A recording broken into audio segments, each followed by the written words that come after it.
Okay, Ethan, how you doing? Doing good. How about you? Okay, cut the shit, Ethan. Fuck, marry, kill. Nick Simmons, Zach Levitt, athlete special. Oh man. Nick Simmons, athlete special. Who's the third Zach one? Zach Levitt. Levitt. Yeah. I think Nick's established himself so far, so I'm gonna have to go marry Nick. Oh yeah, get that Olympian money. I agree. Yeah. Athlete special, Zach Levitt.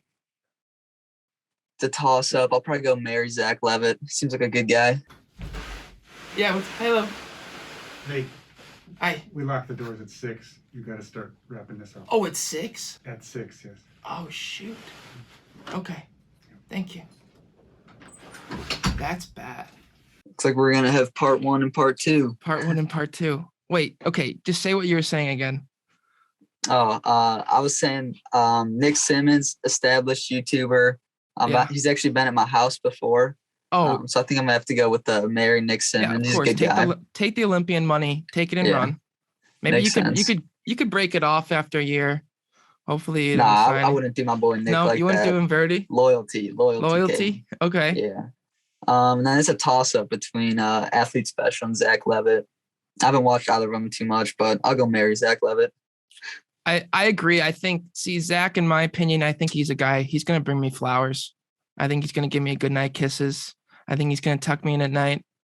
I think he's going to treat me right. And I don't know. Athlete special, I don't have anything against him, but he's Gotta got go his with the gut heart. He's feeling. already got a girl, man. His heart's in another place. If I steal him, he's just going to be thinking about her still, you know? I think That's fair. Zach's a good free agent for me. Um, So Ethan is a University of Kentucky track and field cross country athlete. He went to York High School, who was a pretty decent rival of my high school. York, if you guys don't know, might be one of, it's not anymore. You guys have fallen off a bit, I might say, but you guys used to Might have be to agree. probably the most iconic high school cross country team, even to the point where you guys were in a movie. And I believe Charlie was part of that mildly. Were you in the movie? Yep, I was in it in one scene. Yeah? Yep. What It's on happened? Amazon Prime, Long Green Line. Go give it a watch. See me running on the prairie path. Little 3 or 4-year-old, I think. So, Yeah? Big star, little yep, cameo. Did you deliver a line? exactly. Did you say anything? I did not deliver a You line. It's didn't just a need to, video of dude. me running. You didn't need to. It It spoke was for such a itself. prolific experience that I didn't even need to say a line. Fuck. It was, I remember my buddy Ted, who was on our cross country team. He was like a 5'6", 5'6", 7" runner. So you probably didn't know him because you were younger.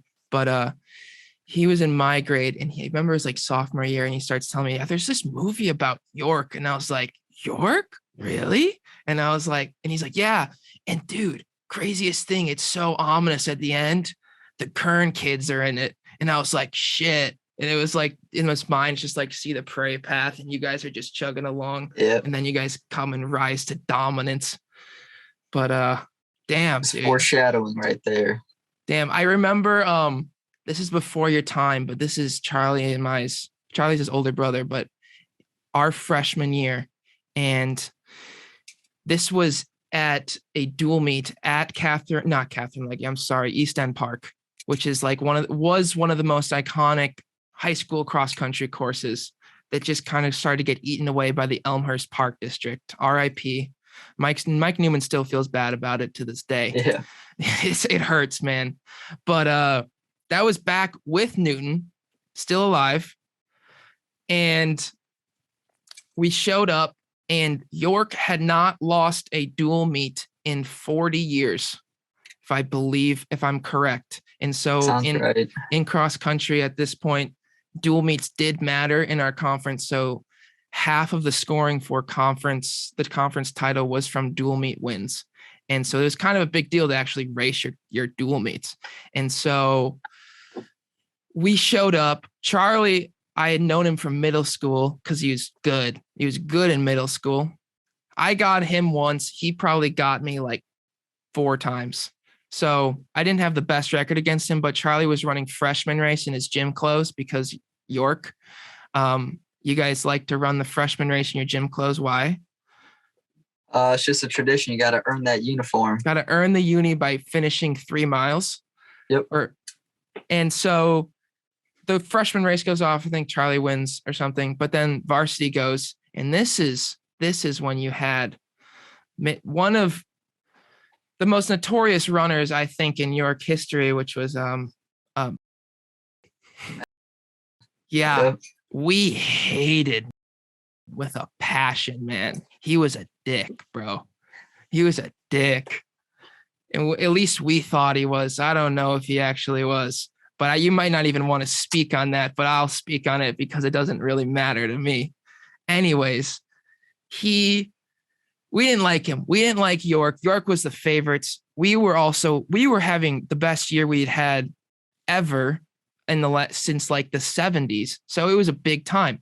And everyone's getting like kind of pumped up, the varsity team. I was running with the varsity guys. It was a big race because we were going to try to break that 40-year streak. Hey, what's up? You're done. You got to be out the front door by 6. Out. Oh, okay. I'm not kidding. What's wrong? You got to be out the door by 6. Okay. I'm not joking. Okay. What's up? They had trouble with you at 9 the other night. You're having trouble with the feet. You're going to get banned. The bare feet. Like in You here? got warned. I'm ticked. I've been helping you, and I'm ticked. What? Out the door. Out the door by 6. Get your stuff and let's go. Yeah, man. Can we just talk about this? Man? No.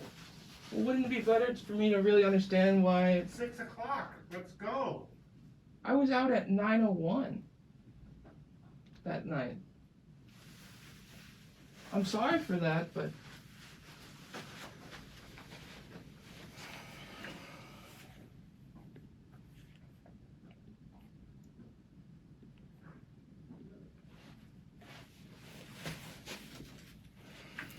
Jesus, bro. Well, we're not in the same place anymore, Ethan. We are not, but it's all good. We're Dude, still what ready to the go. hell happened? Dude, Pretty what crazy. happened on your side? On my side, I'm chilling there, and I hear a knock, and then this big guy comes in. It sounds all angry. He's kicking you out the library. You're pleading your case. You're being nice. You're being calm about it, and he's, hey, get out. We close in 5 minutes. We're going. But Yeah, I don't man. know. Dude, right after that happened, like that night, I showed my my brother and my mom because I had like the actual footage. I had the whole thing go down. Yeah. And so then I showed them. They're like, "You gotta get back at him. You gotta go back into that library and go tell him what's up." And I was like, guys, why would I waste my energy on that shit? Like that? What is that gonna do for me, man? Yeah. No, you're gonna lose. And I'm like, lose what? He already lost. Like, what am I? You're gonna lose because you're not gonna go back to the library. Well, like, what? I can figure something else out. What was that? Was that in Glen Ellen Public The Glen Library or Ellen something? Library, man. So if you ever in the area, watch out. Watch out. I'm staying loyal to Elmhurst Public Library, baby. Is that the place? Is they got It's good, the place. good setup? They there? got the stuff there. I'm not What they going to got? lie. I've not been there many times. I'm not a big library guy. But from what I've heard, people like that place. Interesting. Dude, I didn't know. So did you know you can like rent stuff out from the library? Like a What do you toaster or some stuff? You can rent a out, like, toaster? you can rent like appliances and shit. Yeah. What? At the Elmhurst one? Yeah, it's crazy. You just go to the front desk, like, yeah. Like anything? That's I don't know the extent of it. Wait, but why have you I- not I taken learned that. advantage of this? I don't know. I got that stuff in my house, but bet I you got could my rent own some crazy toaster. stuff from there. Yeah, I like my toaster. It's got that 6 settings. It's got the bagel button. Oh, the Defrost bagel button. button.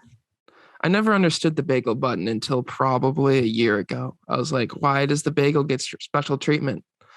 But then I figured out that it's only burning on one side. Changed my life, to be honest. Oh, for real? That's You why? didn't know? Dude, I didn't even know that. I'm not gonna lie. No, because of the curve, Wow. like the bagel's curved like Yeah. that, right? So Yeah. it only toasts the inside parts. So then you don't burn the outside. Dude, that's wild. I didn't know Right? that. Right? Yeah. So I'm not the only one. No, you're not the only one. I bet Shit, man. 10% of the population knows that. Damn. I don't know. I just put mine on like probably a third of the way. I don't like it too burnt, you know? Interesting. Gotcha. Ethan, are you a religious guy? Somewhat, yeah. Somewhat. I go to church a lot, but You go or to church? growing up, went to church a lot, Bible study and stuff. We got a Bible study on the team here, but pretty busy. It stinks. I got to run every Sunday morning. We got like a treatment time, so I've been able to go to church recently. But What's it? Treatment time? we got like 3 hours from like 9 to 12 where you can go into like our treatment room on campus and go get like ice or stim, ice bath, hot tub, massage, stuff like that. So Wait, you have like a masseuse there that's just like at your beck and call? she's usually there Tuesdays. I'll get my team massage. You know what I said that one time? Yeah, Like, when I oh, thought man, you were that going sounds to weird. That sounds like an orgy, dude. Yeah. But yeah, so she's there Tuesdays, and then pretty much every meet we go to, she'll travel with us. And then we got 2 trainers, a couple like students that work with us. So Damn, that's pretty epic, dude. it's nice, yeah. Do you overlap with the football team and stuff, or Rarely. rarely? Yeah, like they'll be in we all kind of share the same indoor facility. It's connected to the football. That's where our indoor track is. So they'll be on the field sometimes, but we always steer clear from them. Too big. We don't want to piss them off. We'll get kicked out of there real quick. You just came from practice, right? What'd you do today?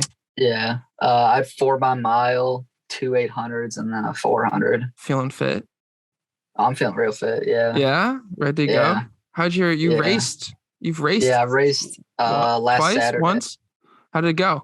Once, yeah. I ran a 3K 804. Oh shit, dude. Yeah. That's pretty fire. Yeah, I'm happy with it. Yeah. Damn, dude. What are you on the indoor list right now? It's like 90th. 90th. But like if you run 10 seconds fast, you'll be like 14th or something, probably. Yeah, something right? like that. Yeah. I think I could probably go run 7:58, 7:59. It was a weird race. I went out super slow and I closed pretty hard. So if it was smooth, I think I could run 58, 59, somewhere in there. And that's probably top 25, 30. That's my guess. Damn. Well, Ethan, the reason I asked you for religious, because question. If I were to pray for you for anything, what would it be? Ooh. That's a good question. My family. Love my family a lot. Pray for them. Teaching. My dad's a teacher, and I know that's tough for him sometimes, just like the way the world's changing and everything, and different groups of kids, different ideals and stuff. So the way he doesn't teach classes that he'd really like to teach. So I know it's tough on him sometimes. So patience. What's he teaching that he doesn't like? So his first 8-10 years he taught philosophy and sociology, and those were his 2 favorite. And now he teaches some freshman class, I think human geography. So teaching the freshmen, of course, that kind of sucks. They come in and think they're kings and queens or whatever. But and then I think he also teaches a history class. It's like a dual class. It's like English and history together. I forget what it's called, but he teaches the history part of it. So is he not teaching philosophy at all anymore? I don't think so. No. Yeah, the department chair put him in that. So that's tough. Gotta listen to the boss, man. Is there still a philosophy class being taught? Or yeah, a couple other teachers teach it, but he's got to bend to the man. Yes, he does. Yes, I pray for him, for patience, good health for the whole family, good health for me. I'm running a bunch of miles, so you never know when something might go wrong. I'm gonna run like 108 this week. Holy shit, bro! Yeah. Because I know you had a lot of setbacks, especially through high school. Yeah. How and I know you've always pushed that line. Like, how do you feel confident this time? I feel like you feel confident every time. Yeah, Yeah. I do try to feel confident every time, even if deep down on the inside I'm not. But the key for me is sleep, man. Sleeping keeps me real healthy. I couldn't do that in high school. Like, you got class from or whatever, you got morning practice at 6 a.m. or whatever, class all the way till 3, practice again, homework, just not get enough sleep. But I come here, do school for like an hour or two a day and take a nap and get my 9-10 hours of sleep. Like, man, 12 hours of sleep a day, it's magic. You can't get hurt on 12 hours, man. Exactly. It's Yeah. impossible. Yep. Got my Normatec boots too. Oh, you have your Do own those a pair? couple times a week. Yeah. Do you guys use altitude tents? I did my senior year. So I was hurt, messed up my Achilles, like summer going into senior year. So I wasn't running all too much. So like, well, I'm gonna catch up to everybody else. So I was sleeping in an altitude tent. It's this giant, I don't know, 8 foot by 10 foot by 6 foot, probably, just giant. Oh my God, yeah, it was huge. So my dad used it when he was training for like the world championships. But so I was sleeping in this every night for like 2 months at whatever 10,000 feet, and I was so stupid. So I put that thing up. It barely fit in my room. Like, I don't have that big a room, but like, dude, this tent's giant. It's huge. So I set that thing up, and my dad's like, "Oh, make sure you wipe it down, like get all the dust out." So I do this half-assed job getting all this dust out, and then I'm so stupid. I'm sleeping there every night, just breathing all this fucking dust in. I ended up with like bronchitis and pneumonia or something, and like my lungs were all bad like for a month. Right when I was like running at the state meet, NXR, stuff like that. Not a smart idea, but I think it would have helped. I did still end up running pretty good, but like I remember the state meet, I was coughing the first 400 meters. I was like, oh shit, this is gonna be bad. You probably had an even bigger advantage because you got the altitude training and bronchitis training. So yeah, you were barely breathing and still able to run pretty good. Once the bronchitis cleared up, I was a world beater. So I know in high school, like what was going on with all those? Because it was always a little under, like, wait, where did Ethan go all of a sudden? You know, like what? So like, what would happen? Like, do you have something still, any residual injuries, pains, or anything, or are you just rocking and rolling, man? So yeah, the biggest thing was my junior year. It was, I think, January or February. I got into an argument with one of my teammates, Johnny Brennan. And shout out. Yeah, shout out to Johnny. But it was some stupid argument. And I was like, oh, screw these guys. So I went out on a run, ran 6-minute pace for like 45-minute run on the prairie path. But it was super icy. Oh. So I get back, whatever, stretch, leave, go home. I wake up the next day. My Achilles is so fat. It was so swollen. I could barely walk, and it hurt really bad. And I was like, shit, like, what did I do? Like, I messed this thing up. So I took a couple of days off. Probably would have been fine. Ran out of a couple of days, and then I was supposed to run the mile at the Kentucky like indoor high school meet. So like it was a bunch of kids I'd run at like NXN and Full Lockworth. I was like, all right, I'm gonna go run this race. Like, it's probably fine. Like, oh, whatever. My kid's a little bit sore. Like, I don't know the extent of like, all right, this could be bad. This isn't bad. It's like, all right, it kind of hurts. Whatever. I'll run on it. So I ran that race. I don't know, 800 meters. And I was like, oh, this is a bad idea, but I'm not going to DNF. So I hobble it and run some, like, I don't even know, 4:25, 6. And for the next 2 months, I couldn't even like flex my ankle without this like terrible noise from the back of my Achilles. It was like really bad tendonitis. And then that just, I don't know, that pretty much ruined the next like year and a half of running. It didn't really clear up to like 18 months after or something. It finally was like back to 100%.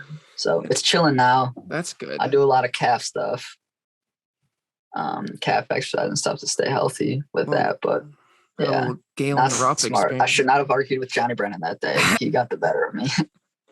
Now where's Johnny Brennan? He's gonna be president or something. He knows. Yeah, you had a little Galen Rupp experience there or something like that.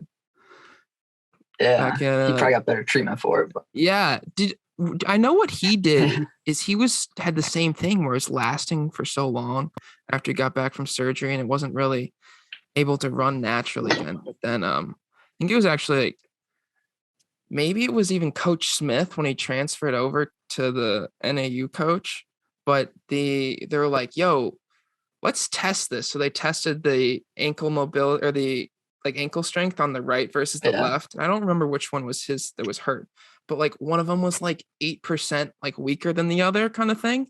And they're like, whoa, dude, this is the whole problem here. So then he worked for the next like 4 months to like everything was like within like 0.5%. And now he runs like a 2:05 marathon again. He's back in business. Business, maybe. I had this kind of, he's not crazy doctor, he's like down to earth guy, but he was really, really smart. Probably one of the smartest people I've ever met. He knew everything about the human body and stuff like that.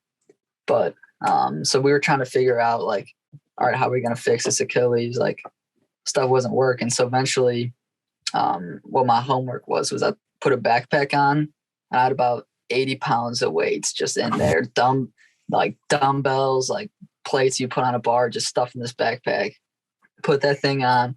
I'd go stand, put my hands on the table and just do a calf raise and hold it for as long as I could until it just like built up that Achilles strength. And it ended up working. But who would have thought that a backpack with a bunch of ragtag weights in it was going to be the thing to fix it? I would get into like weird stuff like that. Like when I was in high school, I would wake up every morning like I got to do 100 calf raises before I go to morning practice. And so you like wake up, you've been like 2 minutes awake and you're going up and down, down. And then like you go to morning practice and we would do, we could do these things called 5-4s, which I don't know how smart they are at 6 a.m, but we would run one lap around the square indoor 160-meter track. And then we'd at 5-minute pace. And then we'd do another lap at 4-minute pace as in between like our running part of like our CrossFit that we were doing in the morning. And so then I would like 4-minute pace on a calf that I just like exhausted from 100 sets of this before. And then I didn't run for like 2 months. Yeah. It's always those stupid things, man. Yeah. So how at Kentucky now, how are you guys focusing on more of like a functional strength or because I know in high school, like our guys would be like, yo, let's go hit the bench, like what the hell are we doing? Why are we bench pressing? Like, what are you guys doing that's more of like a dynamic range of motion? So we have a weights program we do like in the weight room with our weights coaches every Monday, Wednesday. And it's pretty similar like both times. Like we'll do a set of like probably 6 to 8, like 3 sets of 6 to 8, like goblet squats to kettlebell and stuff like that, kettlebell swings. So like a lot of hip stuff and then a lot of core stuff. Balance is a big thing. So if you think about it, you're running, you're half the time you don't even have a foot on the ground. So when your foot comes down, if your knee's buckling, you're going to get hurt. So a lot of balance stuff is big. Single leg squats. Pretty much the heaviest thing I'll ever use is 20-pound dumbbells. Really? Yeah. So it's more like we do a lot of just like movement stuff rather than weight stuff. And, some of the guys like kind of say like, all right, why don't we just like toss plate on the bar and do 3 sets of 8 squats or something. But I don't know. We don't do that kind of stuff. I know other teams do. Other teams deadlift and clean, but it's been working for me pretty much without having to do that stuff. So interesting. Because there is, dude, doing a clean is so hard. Like you do 10 cleans, like of like a good weight. You're yeah. That's anaerobic right there. Yeah. Yeah. No, I definitely. Go ahead. I do a lot like some of that stuff. Like, there's a reason we run track and field. some people they love it. Some people is you didn't make the basketball team, you didn't make the football team, you didn't make the soccer team. And I like running. I love running. I would say I love running. But also, I probably wouldn't have been able to make those other teams in high school. Like, I consider myself pretty athletic. I can play other sports and stuff, but like, I'll put a bar on my back or like try to clean or something. Like, dude, I don't know how to do those movements. Like, I'm gonna hurt my back trying to do that with a 25s on each side. Like, I need to be in like a actual weightlifting class. Like, really learn how to do that stuff before I can like do it seriously. So, honestly, mate, go ahead. Perfecting like the beginner movements, I think, is like definitely the first step in that. And maybe a year from now we'll be doing cleans and stuff if that's how the progression works. But our coach is a big believer in running is what makes you better at running for the most part. And having your auxiliary stretches and dynamic stuff and all these exercises is going to help to some extent. But if you're bad at running, you got to run. Like, lifting's not going to make you fast all of a sudden. Like, you got to get better at running first. So that's interesting, because I remember there's always this thing in the back of people's heads, like runners' heads. And I know, like, I've definitely done higher mileage than like maybe a coach wanted, and I know you've probably done the same thing. But in my mind, and I think like this just makes sense, is the end of the day, the more you run without being injured or fatigued, the better you're going to be at running. Like, at the end of the day, like, if you could run a marathon a day and be mentally and physically healthy through the whole thing, then you're going to be better than someone that runs 6 miles a day, Exactly. It's just like, but I think there's always like, I need to get my rest, or rest is more important than training. And it's like, wait, hold on. You have to train. Else, sitting on the couch isn't going to make you run a faster 5K. Yeah. Like the key is being able to, you have 22 hours a day where you're not running. And that's your recovery time. Like, you shouldn't have to shorten your run because, you need this recovery. Like, what are you doing in that 22 hours? It's different. You staying up late, you partying too much, stuff like that. Like, if you can eliminate those things, like, really focus on hard recovery, getting naps and stuff. Like, the body's supposed to be able to handle that. Like, think about the cavemen. Back in like, those dudes ran everywhere. The Kenyans, like, they run everywhere. Like, the human body can handle it, but other people are just getting too soft. You think everyone's too soft? To some extent, yeah. What do you mean by that? Everybody loves their comfort zone, me included. You included. Everybody loves their comfort zone. It's tough to get out of. How do you get out of it? We're asking the big questions now. I don't even know if I've left my comfort zone, You can't do it all at once. You got to push it a little bit here and there. Like, I don't think it's super sustainable to, you live comfortably in your house and you got your kitchen and the heat and this is comfort zone. I'm going to go live outside in the ice storm that just happened last night here. Like, you got to do stuff like here and there. Like, man, I don't want to go out for the Sunday run. Let me stay in the treadmill instead. Like, no, who cares if it's 12 degrees outside? Like, I'm going to go run outside. Like, little stuff here and there. Interesting. Do you ever just do stuff? Comfort zone is going to McDonald's, How about you go cook up a chicken breast instead? There's little stuff like that. Yeah. I think that's honestly, I got to work on that. It's like making food. I used to like make food a lot, but now it's like, going to Chipotle sounds way, way better than going to Chipotle might be an exception. That stuff's good. That stuff is good, dude. Hey, it's pretty healthy as far as fast food. Yeah, it's like a pretty good alternative versus like anything out. Like, most things you're gonna find that you can get in 5 minutes are like not gonna be doing very much for you. I mean, everything in moderation. Here and there, it's totally fine. Like, I'm not saying to anybody like, oh, I don't need a gram of sugar every day. Like, everybody has, like, you got to eat that kind of stuff. Like, you got to live in your comfort zone sometimes. And it's totally good. So you think you have to live in your comfort zone sometimes, but then other times, yeah. You're gonna go crazy if you try to do every single thing like outside your comfort zone. Yeah. Yeah. Because one thing I noticed is when I was living in the van for like a few months, once it started to get cold, man, my productivity just plummeted because I was just cold like the entire day, to the point where like my like hierarchy of needs were like, don't be cold. And like, I couldn't get above that. Like thinking about anything more than like huddling in this blanket or whatever the hell, or like finding a Starbucks to go sit in just wasn't anything. And so I think that's to the point of like, there needs to be a certain level of comfort. And then once I came back home for a little bit, I was like, wow, it is such a luxury to sit in a like temperate house and like have like carpeted floors or like a clean place to be with like access to food almost unlimitedly. Yeah. Crazy. It's cool when you like kind of deprive yourself of that, then being so appreciative of the things you do have. Yeah.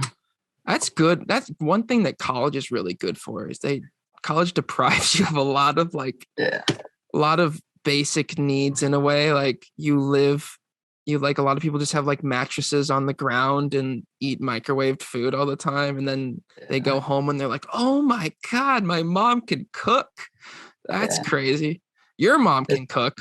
My mom can cook. Oh my God, dude. Let me hear it, dude. Yeah. Oh, I miss that. I get good food here, but going home is great.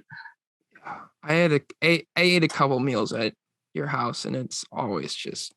You remember anything specific?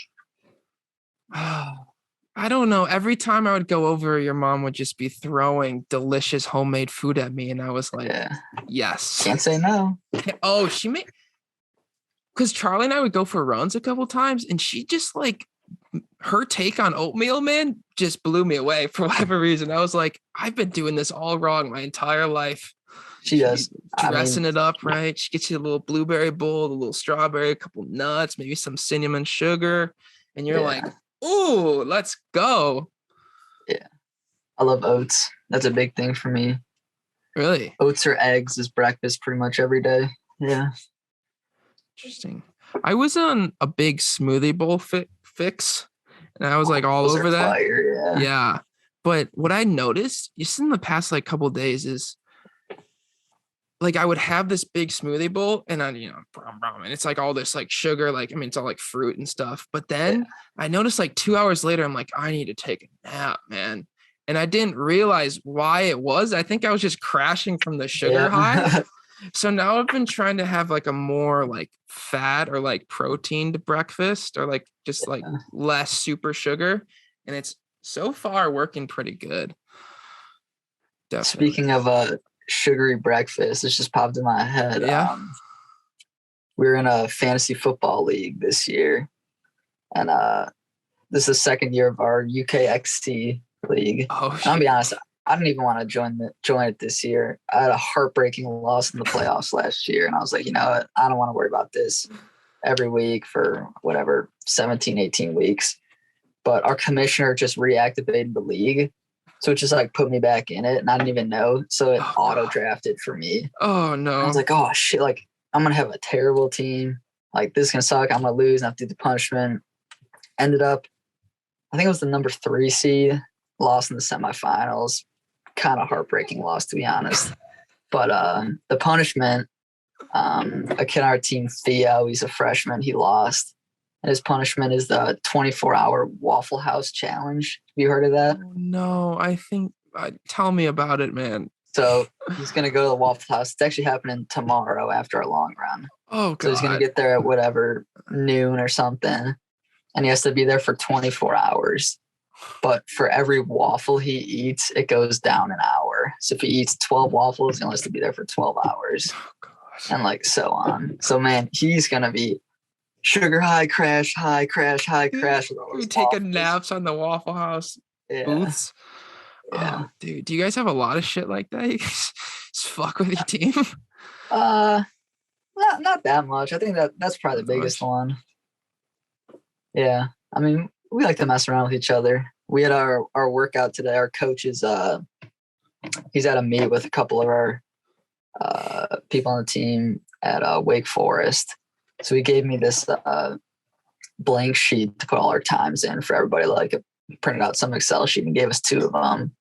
So we filled one out legit and like put all our real times in it, but we didn't send him that one. We just made like a complete joke one for the second one. Like we had me running like a couple like 405 miles in the middle. We had some other people just like completely blow up, like close in like a 245, 800. We just put like bathroom break for somebody on one of the reps, like sent that to him first. And we hope he thinks it was funny. He just gave some little 1-sentence answer, but we're hoping he thinks it was funny. But I mean, yeah, we like mess around with each other like that. So that's fun, man. So you're competing in the SEC, which is like probably one of the most stacked track conferences, right? Yeah, and then it's real good. Particularly of interest is as of late is that Ole Miss team a little bit. How Ole is Miss squad? Ole Miss squad. How is the shenanigans of the Ole Miss like carrying through the SEC right now? It's funny to watch their stuff. Westfly, Everett Smulders, he's a funny guy. He loves pushing people's buttons, poking at Newberry Park guys, Tin Man, stuff like that. So he's going after high schoolers now? Yeah, he was saying like something about a 4x-mile against them. Like, oh, we destroy you guys. So it's funny. They're like 16. Yeah, they're juniors in high school. So it's funny to watch this stuff for sure. It's kind of surreal. Like, cross country last year, like you come in, true freshman, like this little guy, and you're running in meets and like, man, Waleed Suleiman and Mario Garcia Roma, like you're with them at 5K. And of course I blow my doors off the last 3K, but like, it's cool to be like around these guys, like seeing Kip saying go crazy. Like it's cool. Like, man, like you're really right there next to it watching it unfold. But, got to spend, named Cruz Culpepper, one of the Ole Miss guys. Yeah. Yeah. So when my buddy Jake and I were out in Boulder, we spent a day or two with him and some of his friends out in Boulder. So he's a good kid. He's ran 756. Wow. And I think he ran like 220 in a K the other day. So he'll probably throw down some nasty 356, 357 or something like that around here. And I don't got those kind of wheels. I got to work on that. But I mean, they just have 7 or 8 guys they're probably going to break 4 this year, and 5 or 6 guys who can probably run sub 8. Like, I mean, they're stacked. They're crazy good. Is sub 8 as good as going sub 4? No, I'd say it's about like sub 4 and 754 or 5 are probably around like the same conversion would be my guess. Yeah. But yeah. Why and then they got like 5 guys run 147, 148 too. Oh my God. Dude, where did this come from? And how much of this is the community that they've just built where it's like, we all bleed the same at Ole Miss, Yeah.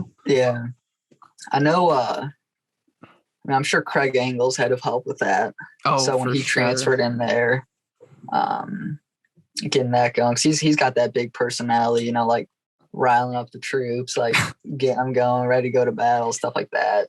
And like he'll still come back around even. So they definitely have some good alumni there. Like we were at SEC meet in Cross, and Craig Angles is there in their team area, running around, cheering them on, stuff like that. So I mean, they definitely have that big like camaraderie on their team, and they've been able to pull a lot of transfers too. Like Cruz Culpepper transferred there from Washington. They got a couple grad transfer guys from D1 or D2, D3, couple international guys. I think they got an Irish guy, and I want to say a guy from the UK too. So I mean, people want to go there. You got to give credit to them. They're doing something right on those visits to get everybody to sign, because they only got so much money, Yeah. I mean, why wouldn't you want to be a part of a team that's like that close? There's someone. I mean, when everybody's duping on potentially the best middle distance squad of all time, like, of course you want to go there. Like, you want to be part of that. Yeah. I think something that helped me a lot last year was I wasn't our number one guy because I was chasing somebody. Like that helps so much. Like you always have somebody that's better than you chasing after them because you want to be better. That's the same thing there on any given day. Like I bet even Mario doesn't have the best workouts. Like whoever has the best workout of the day, like just drags everybody along. So Sure. No, that's huge. I mean, that's why like team exists. That's like that goes back to basic humanity is just being in a community and a team, and everything is just easier when you can divvy up responsibilities to like different talent. Like people are inclined and better at any different version of the sport or life. And if you have somebody that's good at this, good at this, good at this, and you put it all together and everyone's there for one goal, oh man, you're unstoppable. Yeah. I remember Elliot Kipchoge, he was just like in an interview once, and he said that he said 100, he's like 100% of me is not even 1% of team. Oh, that's sick. Yeah. Yeah. Dude, that guy is absolutely ridiculous, man. He said he wants to go for another Olympics, I'm pretty sure. Dang, really? 'Cause he's old. He's old. He's like 30, 36 maybe? Yeah. I mean, I bet he was running in 5K, 10K back in like Athens 2004 or something like that. Honestly, man, I think he was. I think he got like second in the world, I think. Yeah. Wait, I can even look it up here. Let's see. Elliot Kipchoge. Nobody does it like Bernard Lagat, though. That guy has been around for just so long. Because, I mean, he ran like an Olympics or two for Kenya before he came. Did he became really? Like a U.S. citizen, yeah. And then he still ran like 2 or 3 more after that. Yeah, dude, he won 2003 World Championships 5K. Yeah. And now bronze in Athens. Jeez. Jesus, dude. And then so what I remember watching something, but his career, so like there's a gap right here, 2012, he didn't make London. Yeah. And so like he had a really good career in the track and then didn't even make the games in 2012. Like he didn't make it from the Kenyan trials. And they were like, oh, is he over? Is he washed? And then he just starts going to the roads, running the marathon. And then he's won every race except I think his first race, he got second, which is pretty nuts, man. Yeah, that's crazy. Yeah, absolutely. I really like Kenenisa Bekele. Oh, yeah? Because he's this little underdog. I mean, is he an underdog? He had the world records, man. On the track, I'm gonna call him probably the greatest of all time. But you take Kipchoge, he's running all these marathons. Everyone's like, oh, undisputed GOAT. And he set whatever the world record at the time was like 2:01:39, I think. Mm-hmm. Everybody's hyping it up. I heard nothing about it. Kenenisa Bekele, I think he ran somewhere, maybe London, I don't know, Valencia. He ran 2:01:41. He missed the world record by like 2 seconds. And then like nobody said anything about it beforehand. I was like, oh my gosh, like this guy just came out of here and did that. Like obviously, I mean, on the track, his resume goes with anybody else. Yeah. Like, definitely in the greatest of all time dispute. But I mean, like everybody was just like all over Kipchoge saying he's the best ever. Like nobody's even close. And then got Bekele running 2 seconds, and you're like, oh my gosh, like where'd this guy come from? I remember watching. It was crazy to see.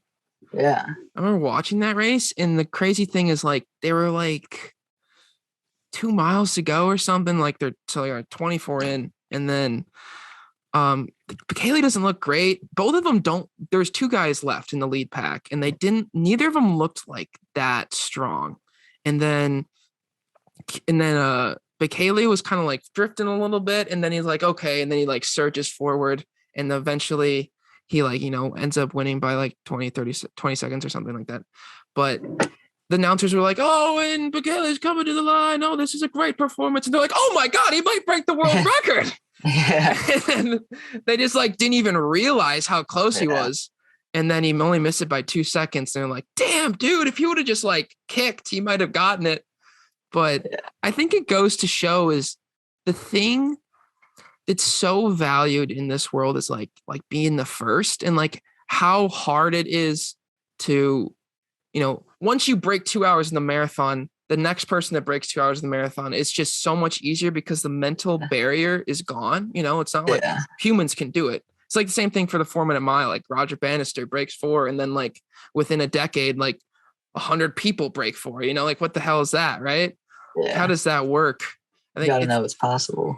Yeah, and I think that goes to show is like if you go with the, anything is possible look throughout life and don't believe in that glass ceiling, then like you can kind of do anything in a way. Like there's not really a limiting factor to most things, right? I mean, obviously you can't run a 5-minute marathon, but like, like to some extent, yeah. I mean, like we're not even world close. Records keep getting broken. Yeah. Yeah. What is that, man? I feel like so many world records are going down lately. American records. What do you think? You think Cole and Cooper gonna give a shot at the American record in Chicago? Oh, is that happening? When is it? Yeah, they're February 11th. I think that Friday night. Yeah, they're going for the mile American record. Yeah, I think 349 something. Jesus, bro. Yeah. That'd be nuts. But like you got these two guys coming out of college. Like Cole's he's a year between you and me. Yeah. And he's like, yeah, I'm gonna go set this American record. You got Jakob Ingebrigtsen. Oh, it's hard to imagine. No, he's not in that. But like you got him too. Like he's 21, 22. Like it's hard to imagine he's not gonna break the world record by the time he's done running. He's still got 10 years left of his prime. Like you got all these like prodigy kids coming out, and I think you just get these kids. I mean, obviously the training, I don't know, America's come back like a ton. And I think just like white countries have come back a ton in the last like decade, where like we were pretty bummy. Like, 20 years ago, I feel like we weren't, I mean, in the 70s, we were good in that era. And then but then we kind of tailed off and we weren't really a big scene. But now like we're competing in distance events, like across the board at world champs and like a marathon and whatever in the Olympics. Like we're competing in most of them, which has definitely changed. And I think, like there is something to say that the East Africans just have this natural advantage in their culture. And then something physiologically is just like, it's gotta be built different over there, man.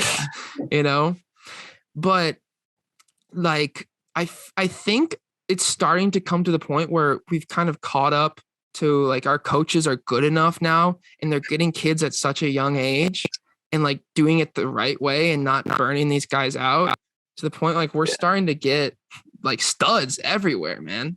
They're like Cole Hawker to me is so strange too, because like he doesn't look like he'd be good at running, like he looks like this weird like stoner dude kind of like, like ditches class, just like kind of hangs out under the bleachers or whatever. But like, no, he's actually an Olympic level runner. Like, what the hell? 6th fastest guy in the world. Yeah, no big deal. He's from Indiana, right? Yeah. Is that what it is? Yeah. Yep. I think somewhere in Indianapolis. It was cool. I got when I was at the national meets my junior year, he was on both of those teams at NXN and Foot Locker. So like spending time with him, like screwing around and the beach in San Diego after the race. And then like, man, 3 years later, this guy's running the Olympics. You're like, Jesus, wow. Bro. Jesus. Yeah. It's crazy, man. I know you come from a like lineage of runners, basically. Like your family is just like, how much has that been like a pressure put on you? And, or is it more been just like a blessing? Yeah, a little bit of both. Like, I mean, people always say like, so explain your family. Yeah. So my dad, he grew up in Buffalo, New York, couple state championships. I don't exactly know what events, but ran whatever 4:14 in high school, which back then, 1970 something, no 80 something. I'm off, like 85 or whatever. Like, that's legit. Run at national meets. Him and I are actually one of like 5 or 6, I think, father-son duos to both run at Foot Locker. Oh, So, really? yeah, that's pretty cool. Like he made that meet back then. So like, yeah, he was really good. And then he ran at Kentucky. And then my mom, she went to Hinsdale Central. So she's got that West Suburban silver. She's got that pride too. But then she also ran at Kentucky. She's got a couple freshman records here that are still standing. Indoor 5K and outdoor 10K. She still Wow. got that. And she was on their national championship team. Wow. So she's got a championship ring. Doesn't wear it all too often, but she still got that. So yeah, I mean, kind of a coincidence that I end up here. I wasn't really looking here, but both of them went here, and coach ended up reaching out to me. So that's how I got here. But they didn't really play much of a factor in me ending up here. And I was pretty into soccer. Really? Yeah, middle school. I mean, I liked soccer. All my friends played soccer. So everybody kind of made it out to be like, oh, what are you going to pick? Soccer, cross country. Like, I knew the whole time I was going to run. But like everybody was like, oh, you got this big decision. I was like, not really. Like, I knew I was going to run the whole time. But my dad did a real good job of always having like the emphasis of, hey, man, like, I'm not going to love you any less as a kid if you play soccer instead. Like, you're going to be my son. And if you play soccer, I support you just as much as if you run. So he did a good job with that. Your dad is also the coach. Yeah. Of so the cross I country knew, yeah, he and a definitely would t-shirt. have wanted me. Yeah, he would have wanted me on the team, but it did end up working out. But he did a real good job of putting the emphasis on it's my path, not his. So that was really cool. But I mean, it's always good to come from the running family. Like everybody always says, like, oh, you look like such a runner. And yeah, that definitely helps with the way I grew up, like always being around running. Definitely made me faster. So I like that part. So your dad teaches at where you went to high school. How was that dynamic? Yeah. Did you have him as a teacher? I never had him as a teacher. No. Thank God. Or... I didn't take. It probably would have been a little bit weird to have him actually in class, but seeing him around in the hallways was always fine. Okay. Especially junior and senior year, once you kind of like grow up a little bit. But freshman, sophomore year, like I wouldn't walk on in that area just in case, like, you're worried about your self-image and all this stupid stuff. And like, oh, it'd be so embarrassing to see my dad, but it's not. Looking back at it, it was silly, but I was happy to be able to like get out of that junior, senior year. Like my buddies and I would eat lunch in his, like the little room attached to his classroom pretty much every day. So he'd always come in and talk to us while he was teaching his class, like coming out with us. So he ran with us a bunch too. So he was around a lot, but good. Sorry, I just got a phone call. Oh, okay. Oh,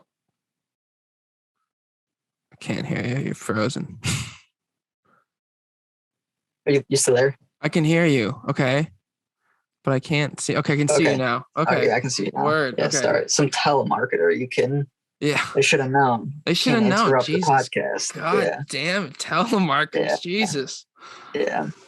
But I mean, yeah, he spent a lot of time around me, and there's perks here and there, like getting the teachers I wanted for each class and stuff like that, being able to eat in his room. We had like a toaster, a microwave. Oh, another toaster comes back. Yeah, the toaster comes back. This is just the toaster episode.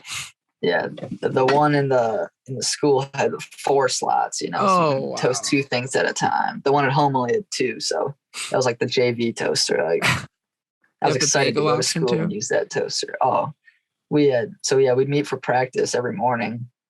We'd at least have 3 sleeves of bagels in that room at all time. We'd go through those suckers so fast. It was awesome. But yeah, I mean, like you're able to do stuff like that when your coach and dad's in the building. So yeah, there were perks for sure. It was fun having him run with us. He had to watch our mouths a couple times. We had code here and there for if he was running with us or not. Cause sometimes, we'd forget he's in the back of our pack and we start talking and somebody would be like, hey, watch out. Oh, you had code for dad's in the pack? Yeah. Yep. Daniel Klish, he would say Kobe. I don't know why, but that was the code of don't say anything stupid because my dad's running with us. Yeah, I've probably slipped a couple times. Things could get a little rowdy in a running pack. Yeah. There was definitely some slip ups. Mike was the worst about it. Michael Moriarty. Oh man, he always slipped up. It was bad. Your dad was good about it though. Yeah, he always shook it off. Because I mean, of course, he knows that stuff's gonna happen. He said stupid stuff when he was growing up too, so he understood it real well. What is the biggest thing you've taken away from like your life in running thus far?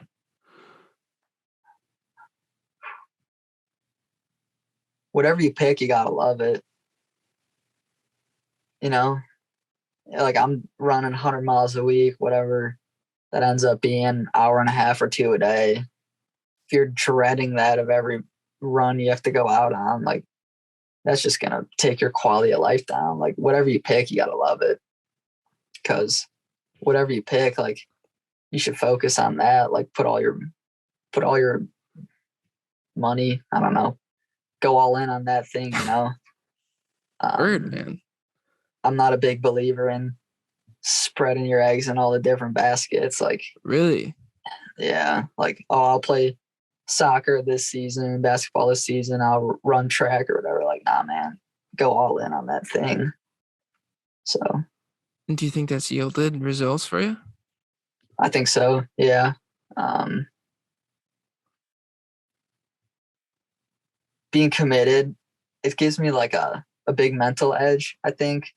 Maybe I don't need it, but there's something about the way my brain works where like if I can do every little thing right, I get to the whatever workout or starting line. I'm like, well, I know this guy partied last weekend. I know this guy doesn't get enough sleep. Like, I'm going to go beat these guys, you know, stuff like that. So put on all my eggs in the running basket and recovering and stuff. Like, I just know that I've prepared better. It's all about the preparation. Are you at all worried about life after running and like not being prepared for that? I don't think so.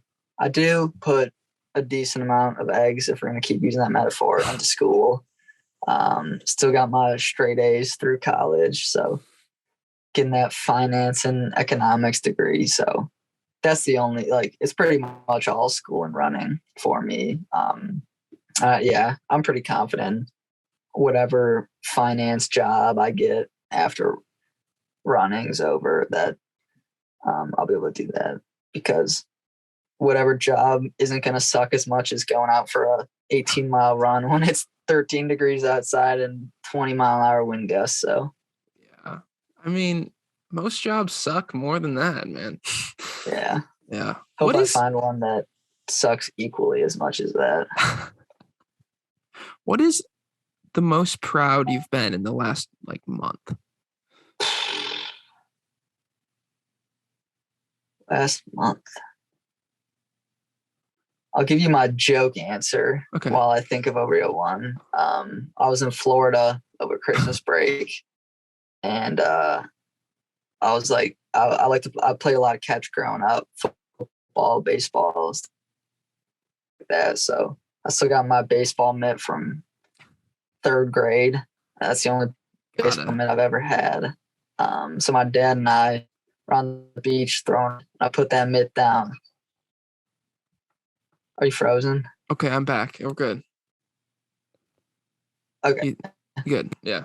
Yeah. So we're playing catch on the beach with this baseball mitt from 3rd grade, and I put that sucker down. I'm gonna throw lefty because I'm a righty. So I'm like, you know what? I'm throwing lefty. So obviously really bad, and then slowly getting better at throwing lefty. So throwing football lefty sometimes here and there, but that's the thing. Out of my comfort zone. It's too easy to throw right-handed. Let's start throwing lefty. Let's go. Yeah. And then most proud. Yeah. I mean, that's up there. Throwing lefty is a big thing. It is, man. I'm trying to think of a non-running thing. Yeah. Because, you know, you gotta have your moments where it's not all about running. Like we talked about that. I don't know if it's on the podcast or when we were just talking on our own. Like, can't be all about running. No. I guess it's somewhat about running. My mom and dad came down to Lexington to watch that race where I ran 8:04. And regardless of what I ran, my dad was talking to me after, and he was like telling me how, like, man, I was watching you run, and he was bawling his eyes out. Like, really? Like, what are you crying for? Like, I'm not a big crier. He's like, it's just so cool, and you'll get it one day when you're a dad. But to see your kid doing what he loves and doing a good job at it, like, he said, didn't matter what you ran, but like, being able to see, like, that's my son, like, and his pride of like, that's my son, and like out here, like, doing what he loves, running great. Like, I don't know, that pride overflowed and hit me. Like, it's cool to hear one of your parents say that, because growing up, it was kind of, I got Charlie, my older brother, like, it was always like chasing him and him having like all the attention with running and stuff. And, like, you're always wanting to like, oh, like, it's always about like, not always about, but a lot of times about like getting somebody else's approval. And like, it's always great to hear that. And it's really awesome to hear, like, I'm proud of you. So I think that's gotta be it. It's huge, man. Yeah. My brother ran at the state track meet last year, to like 2021. Like, he ran the 800 and the 4x8. And dude, Tyler, right? Tyler, yeah. He like Tyler had this huge like spell of like injuries, bullshit all going on. And then like the last like 6 weeks of senior year, even though it was like pushed back too, right? So it was like, it like went into like late June, but those last 6 weeks of senior track, like, he figured it out or whatever and was able to race. And then he was running just only 800s because he had no fitness, but he like ran like 204, and then he ran like 201, and then he ran like 158, and then he ran like 156. And it was like, holy shit, dude, what the fuck's going on? And at the tail end, I was like able to go to the races. And then we got down to Charleston at the state meet, and just seeing the 4x8 go onto the track, dude, bawling. I was just bawling the entire like 8 minutes, man. I was just crying my eyes out. He only ran the last 2, right? But the whole time I'm just crying. I'm like, oh my God, like, just seeing people try really hard at something is just so, I lose, for whatever reason, nowadays I lose it, man. Like, I'll lose it at my sister's basketball games. If someone like dives for a ball out of bounds, I'll just like start tearing up a little bit. Like, oh man. It's powerful. It's powerful to see the human being do something it wants to do. Just go so hard at it and just not care about anything else. But there's a guy on my team, Jonah. He had a real rough cross country season. He was running garbage. I mean, really bad. Like, it was like, we were all trying to figure out, like, dude, why is he running so bad? He was trying to figure it out too. Like, it was not like him to run that bad. And he just, like, I don't know, put his head down, kept working. We hit indoor track, and I couldn't shake him in a workout. Like, he just put his head down. I was like, I'm going to stick on this guy. I could not shake him. And he went out, ran like 8:18 in their 3K opener, which is like a huge step in the right direction for him. And then last weekend he ran 8:08. Like, geez, this guy, he ran, I'm not kidding, he ran like 27:40 or something for 8K. Bro. Like, so far back. And they ran 8:08, and you're just like, man, that's awesome. Like, I was more happy for him than I was for me. Yeah. It was great. It's cool. It's crazy how close, like when you're in it, you don't realize like how close you really are to like a breakthrough. And then all of a sudden it's just like, boom, and you just get it, and it just explodes. You just figure something out, and then all of a sudden you drop 30 seconds in an 8K or in a 3K even, or whatever the hell you're goals in life are. It's just like, Yeah. you just got to get to that point, and then you're gonna be like, oh man, it was all worth it. Yeah, but you never know where that point is. Never know, and that's why people give up. Keep waiting for it. Yeah, that's why it's so hard, man. Yeah. Well, Ethan, it's been great talking to you. Unless you got anything else. I think I'm good. Yeah. Yeah. Shout out. You got when's your next race? Racing the 5K at the Music City Challenge in Vanderbilt. 2 weekends from now. I guess next weekend. Yeah. Let's go. Trying to run a little sub 14 there. So I like a sub 14. Sub 14 sounds real pretty. Goal. It's a big goal. You know what's crazy is if I run sub 14, probably the rest of my life, I will only run 60 seconds faster, possibly. Like I'll only be in the 13s from now on. Never gonna be faster than that. Hey, you could run 12:35. Come on. Hey, maybe Cheptegei, watch out. I'll give him the shout out. Joshua Cheptegei coming for you. Honestly, dude. If everything went right, I think you could run 12:55. Just gonna say it. Sky's the limit. You could run it. You could run it, dude. Call it here first, everybody. Call it here first. Ethan Kern will go sub. Mark it down. Just wait. 2028, Ethan Kern is going to go sub 13. Just in time for LA Olympics. Yes, sir. All right. Well, home country, baby. Maybe just shout out. Oh, you said you're going to shout out like a girl or something that you had a crush on, or. Oh, my girlfriend, Athena Young. Oh, you have a girlfriend. Yeah. Yeah, I got a huge crush on Athena Young. Well, shout out Athena Young. It's been great talking to you, Ethan. Yeah. Thank you, Kalen.